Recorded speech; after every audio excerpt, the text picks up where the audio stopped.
UDF നേതൃത്വത്തിനെതിരെ അതൃപ്തി പരസ്യമാക്കി തിരുവനന്തപുരം ലത്തീൻ അതിരൂപത. Kovalam MLA M. വിൻസെന്റിനെ മന്ത്രിസഭയിൽ ഉൾപ്പെടുത്താത്തതിൽ ലത്തീൻ സഭയ്ക്ക് അതൃപ്തിയുണ്ട്.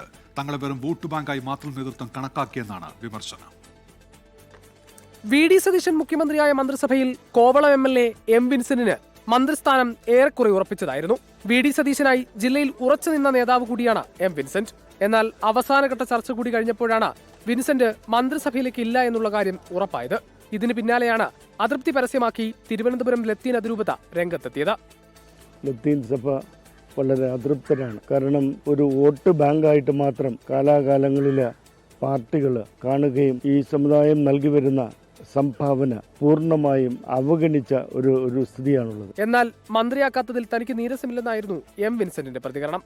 അപ്പോൾ പാർട്ടി എടുക്കുന്ന തീരുമാനത്തിന് വിധേയമായിരിക്കുക എന്നുള്ളതല്ലാതെ നമുക്കതിന് നീരസത്തിനോ മറ്റൊന്നും കാര്യമില്ല. തിരുവനന്തപുരം ജില്ലയിലെ തീരപ്രദേശങ്ങളിൽ എല്ലാ കാലത്തും UDF-നൊപ്പം ഉറച്ചുനിന്ന വോട്ട് ബാങ്കായിരുന്നു ലത്തീൻ സഭ.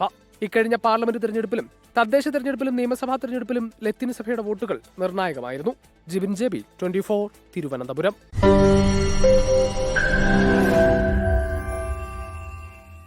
ലോകത്തെവിടെയായാലും ഏത് സമയത്തും 24 വാർത്തകളും ഓഗ്മെന്റഡ് റിയാലിറ്റി പാക്കേജുകളും എക്സ്പ്ലെയിനറുകളും വിശദമായി കാണാൻ ഞങ്ങളുടെ YouTube ചാനൽ നിങ്ങൾക്ക് സബ്സ്ക്രൈബ് ചെയ്യാം.